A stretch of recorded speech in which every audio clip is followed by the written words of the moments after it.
তরিতার মুখে ঝামা ঘষে দিয়ে ঠাম্মির হাত থেকে তেজ সুধাকে বাঁচিয়ে নিয়ে কাছে টেনে নিল। হ্যাঁ বন্ধুরা, আমরা এমনটাই দেখতে পাবো শুভ বিবাহ ধারাবাহিকের আগামী পর্বগুলোতে। সুধা ও বাড়ির ছোটরা নাচে গানে মেতে ওঠে। এরপর সুধা রাতের বেলায় ঘরে এসে তেজকে আবারও টাকা দিয়ে বলে, এই নিন অগ্রিম 2 মাসের টাকা, সুদ সমেত আছে।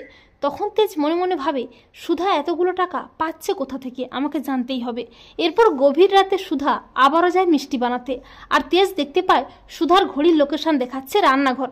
তখন তেজ সুধার ঢাকা দেওয়া চাদরটা খুলে দেখে সুধা নেই। তা দেখে তেজ চমকে যায়। অপরদিকে সুধার যখন মিষ্টি বানানো তত্ত্ব সাজানো প্রায় শেষের পথে, ঠিক তখনই ঠাম্মি রান্নাঘরে এসে সুধাকে হাতে নাতে ধরে ফেলে। ঠাম্মিকে দেখে সুধা ভয় পেয়ে যায়, কি করবে কিছুই বুঝতে পারে না। ঠাম্মি বলে, বর্ণাথবু এসব কি হচ্ছে, এত মিষ্টি এত তত্ত্ব কেন বানানো হচ্ছে? আর ঠাম্মির চিৎকারে বাড়ির সবাইও চলে আসে, তেজও চলে আসে। তরিতা সেই ভিডিওটা বাড়ির সবাইকে দেখায়। ভিডিওটি দেখে চমকে যায় সবাই। তেজ বুঝতে পারে সুধা এভাবেই টাকা উপার্জন করে। ঠাম্মি সুধাকে নানাভাবে তিরস্কার করতে থাকে। ঠাম্মি বলে, তুমি আমার আদেশ অমান্য করে আমার এই রান্নাঘর থেকে ব্যবসার কাজ করে টাকা উপার্জন করছো? ছি, তুমি আমার সাথে বিশ্বাসঘাতকতা করেছো। তুমি এ বাড়ির বড় বউ হওয়ার যোগ্যই নও। আমি আমার দাদু ভাইয়ের জন্য যোগ্যনাথ বউ বেছে আনতে পারিনি।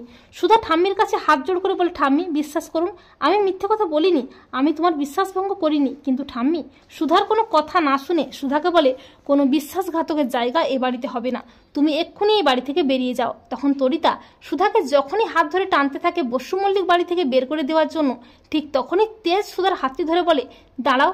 তরিতা সুধা কোথাও যাবে না। ঠাম্মি বলে, দাদু ভাই তোমার সাহস কি করে হয় আমার বিরুদ্ধে যাওয়ার? তখন তেজ বলে, ঠাম্মি আমি তোমার বিরুদ্ধে কোনোদিনই যাইনি, আজও যাব না। কিন্তু তুমি ভুল মানুষকে ভুল শাস্তি দিচ্ছ। সুধা কোনো অন্যায় করেনি, ও আমার কথাতেই এসব করছে। ঠাম্মি বলে, দাদু ভাই তুমি এসব কি বলছো? তখন তেজ বলে, হ্যাঁ ঠাম্মি, আমি সুধার বাবার বাড়ির সমস্ত লোনের টাকা শোধ করেছি। তাই আমি সুধাকে বলেছি ও যেন আমাকে আমার টাকাটা ফেরত দিয়ে দেয়। তাই সুধা আমার কথায় ওর আত্মসম্মানের কথা ভেবে আমার টাকা শোধ করতে এইভাবে টাকা উপার্জন করছে। তাহলে এতে সুধার দোষটা কোথায়? অন্যায় তো করেছি আমি, শাস্তি দিতে হলে আমাকে দাও, সুধাকে নয়।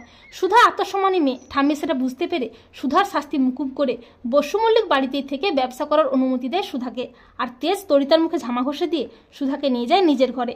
তো বন্ধুরা, তোমরা এটাই চাও তো যে তেজ যেন এভাবেই নিজের ভালোবাসা দিয়ে সুধার সম্মান রক্ষা করতে পারে?